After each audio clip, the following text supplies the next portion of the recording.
Kumusta mga katami? Tara't magluto ng cheesy baked macaroni!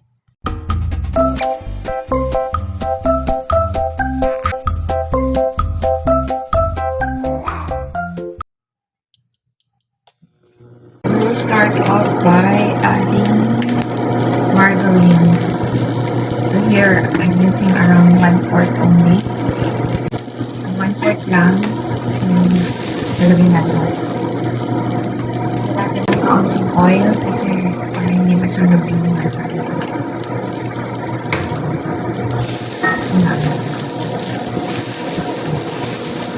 And then, sabay natin ilagay ang sibuyas.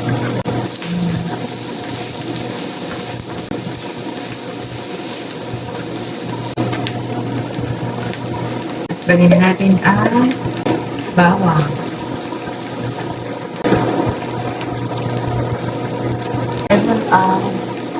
Maiba.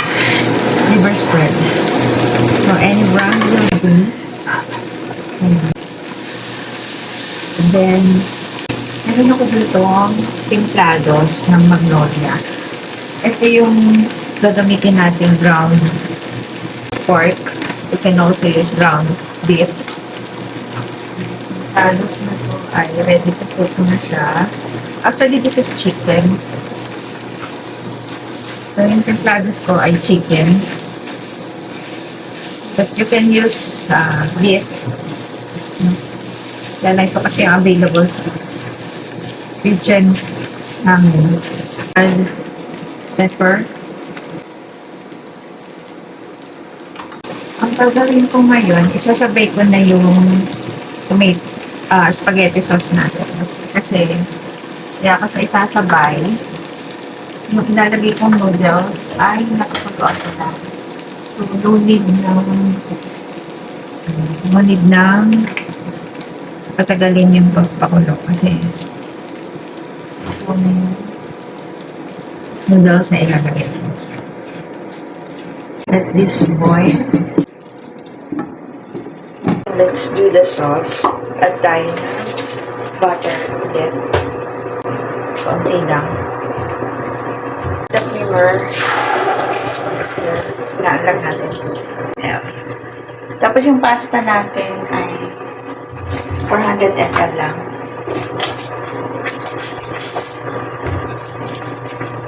Pwede rin kayo maglagay dito ng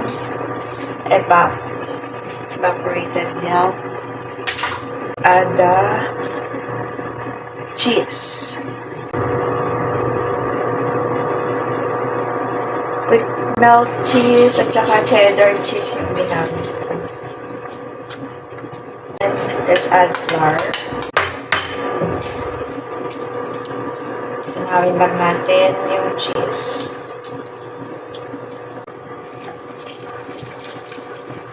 Let's add milk para mas marami siya. Na mga 10 minutes. Sabayin lang natin.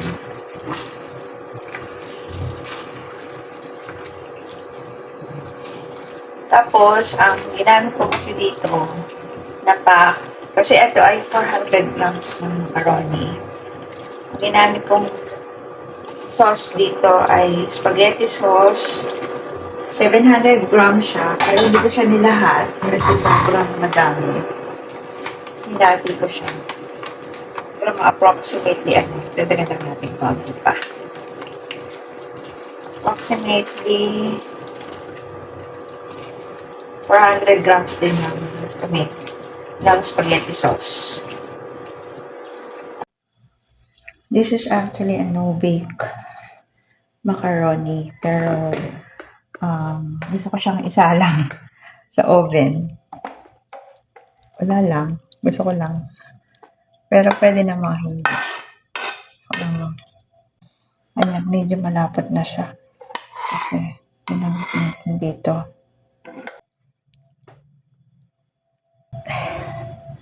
Thoroughly.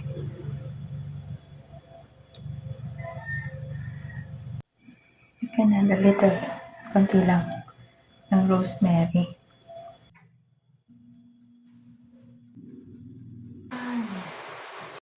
Ito na ang ating cheesy baked macaroni. Tara, kain tayo. Atin na tayo.